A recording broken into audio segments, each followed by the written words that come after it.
Hey everybody, welcome to Heart Magic Living with Bicuspid Aortic Valve. Today I'm going to be making a video related to heart health and alcohol, as I see a lot of questions about this in the Facebook groups and stuff, and particularly as it relates to bicuspid aortic valve. But also I'm going to go over, after that, I'm going to go over alcoholism and the importance of keeping alcohol in check in general in your life. And who knows, maybe I'll make a spin-off video for specifically that subject. But so as far as alcohol goes, I will admit I have been an alcoholic in my life. That's part of the reason that my heart is degraded. I'm going to get some lights on me in just a second here, just because I'm sitting in the parking lot. But this is part of the reason that my bicuspid aortic valve degraded so much early in my life, is because since I was a kid, I've been immersed amongst people who drink a lot of alcohol. Particularly coming from Chicago, it's the entire city's historical story has to do with Al Capone and hiding alcohol, and it becomes this weird game where even people from foreign countries, when they come to Chicago, they want to dress up like the gangsters and have their martinis and do all this stuff. All right, car's off. And so it's one of those things where, like, it's alcohol has such a culture around it that it's very easy to get swept up into it. So I got swept up into it. I've been drinking alcohol since I was 13 years old. So that was a good 20-year run that I had before I gave it up.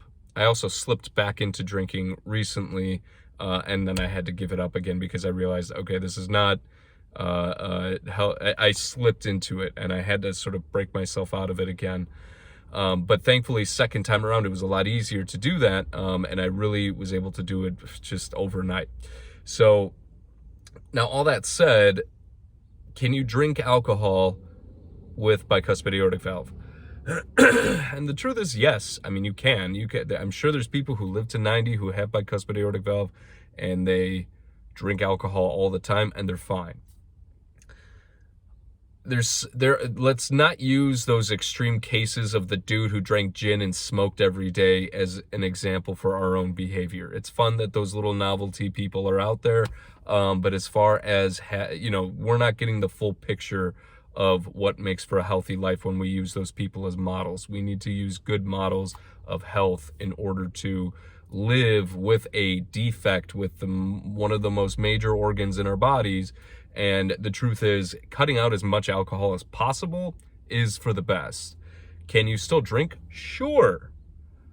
But it's not good for you. Beer has tons of calories. It has gluten in it, and really poor quality gluten in it, and it causes a lot of histamines and all this stuff within your body. It's not good for you. I'm sorry, but alcohol is not good for you. It's just not. It's a deliriant. It's a fermented item. Now you can. Getting alcohol on every single street corner in America, this is by design to slow people down. It's not because it's good for you, or because you're entitled to have it, or because culturally speaking we're supposed to have it. Alcohol is there on purpose to slow down your life, to screw things up for you, and while someone else goes to the bank. It's a drug. Just like coffee's a drug. Just like many things can be drugs to get your mind into an altered state. Now, again, you can drink and be fine so long as your willpower and your discipline is there. But again, alcohol damages your heart. It damages lots of things in your body, but particularly it damages your heart. And if you've been a binge drinker like I am, I wasn't the kind. I mean, I used to be the kind of person who would secretly drink like half a case a day, a full case a day of beer, secretly, trying to hide it from people. All of this weird stuff. I was able to get out of that really when I got shocked when I realized that I was going to die. It was killing me the way that I was doing this. Really shocked me, scared me, and I said I have to give it up. And it took me a while to really cleanse that from my system in order to get it out. And going 2 years without alcohol made me realize how much more fun it is to not drink alcohol, how much more fun I can have, how much more socially confident I am without the alcohol. The confidence comes from within. It doesn't come because you drink some alcohol and you get loosey-goosey and can go do things. The best confidence is going to come because it just comes naturally within you. So, if you're going to drink anything, I mean, honestly, beer is, again, probably one of the worst things for you. If you can keep your hard alcohols to a minimum, I mean, honestly, even avoiding whiskey because that has gluten in it. There's others more of just sort of like pure spirits that you could drink. Wine and cider are probably better for you than anything else. They have lots of sugar in it, but there's also, like, wine especially has a lot of like antioxidants and stuff like that. Again, can you drink? Well, I mean, a healthy drinking schedule looks like maybe once a month, once every 2 weeks, once a week. 2 glasses a day is not good. It's that's kind of the minimum. They say if you drink more than that or consistently drink that, you're considered an alcoholic. I forget, but it's not good for you. Again, do I like alcohol? Absolutely, but it's not good for me. So this is going to deteriorate your bicuspid aortic valve faster. It's going to deteriorate the tissues. It's going to deteriorate the quality of your pumping. It's going to deteriorate your liver, which helps cleanse your blood, which helps keep your heart healthy. So it clogs the filters, damages the filters, damages the liquid in the system. It damages the pump. Your whole engine's going to shut down because of alcohol. So sorry if this message offends people, but not really, because the nonsense is out there. It's on every street corner. Now in my business that I run, when I'm not doing this, do I work with alcohol brands? Yeah.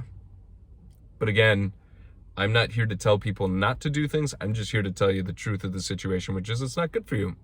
And it's I get it. Like, people are going to buy it anyway. If it's available, they're going to make it. But, if you had to make your own alcohol, it would be an entirely different story, because you would take proper care of it. You put the best ingredients into it. You probably wouldn't be able to create a vast quantity of it to where you could be drinking all day, every day. If you had to make your own alcohol, your life would, and your relationship to alcohol would look completely different. And ultimately, this will have an effect on your heart. So think wisely about the way that you drink. It's not necessary in your life. If you feel like you're struggling with it, be disciplined and give it up for an extended period of time so you can create a new feeling and chemistry within your body. Because I have been there. I have close family members right now who are drinking way too much, and it just deteriorates you and destroys you from, your own hand and mouth and mind and heart are all out of whack because your body's overloaded with this stuff in your system. You have to get it out. You need to drink lots of water, get into new rhythms and habits, and feel happy without it. And that is the only way to really get out of those alcoholic cycles.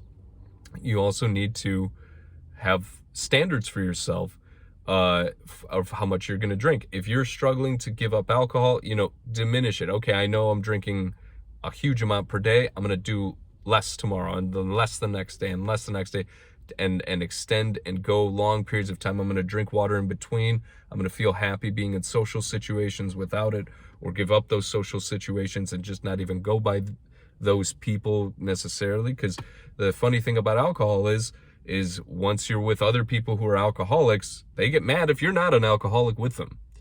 And you need to give those people up. You need to give those attitudes up, because it is just going to poison you and rot you from within. So again, does this mean don't drink alcohol at all? It means that no, I know for a fact that my life is going to be better without it in general. So I just try to avoid it entirely by not even going by it. I try not to touch the bottles. I try not to remember fun times that I've had on it, and I just leave it out of my life.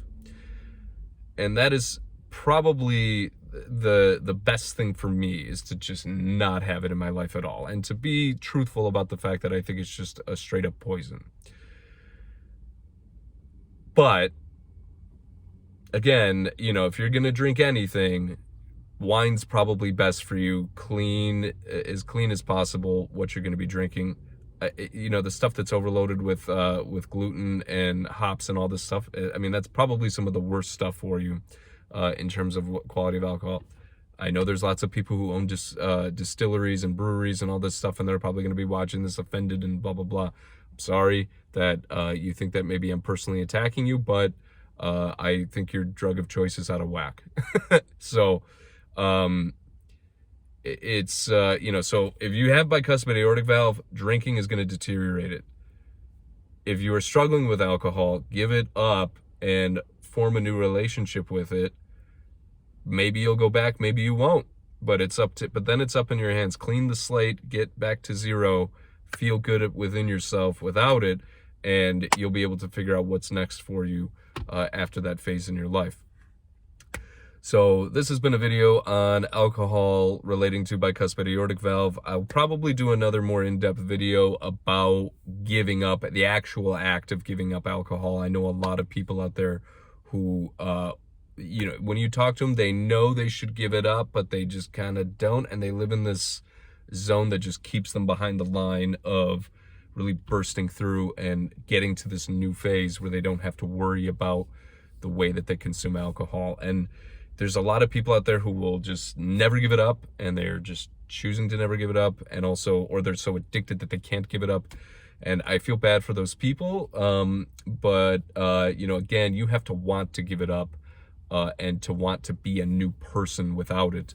And you know, it's the addictive side of it that gets really scary. So you know, and if you have a bicuspid aortic valve, you're gonna ruin that stuff faster. So just, it's better to go through a phase where you can figure out what to do with it. It certainly saved my life to stop drinking, and even times that I've kind of gone back into it, remembering how healthy I am without it, and choosing to give it up again. And to be honest, I mean, now that because I used to be such an addict with it, and then really went through the act of giving it up and felt great without it, even through the life period where I slipped back into it as a vice and then come back out of it, and now I'm out of it, it was so much easier to come out of it the moment that you get the wake-up call that you're drinking too much again, and you need to just give it up. So you know, the more you can reaffirm for yourself what you want to do with alcohol, the better off you're going to be. Especially if you're overweight, or you feel like your body's just not moving right, you feel lethargic or sluggish and all this stuff, give up the alcohol for an extended period of time and get your health back, get your energy back, and then decide what you're going to do. So there you go. Those are my thoughts on alcohol with bicuspid aortic valve. Wishing you happy health. There's a lot of crazy stuff happening in the world all the time, but you should have peace within yourself and have your energy and your heart moving in rhythm with your life. And so I wish that for you.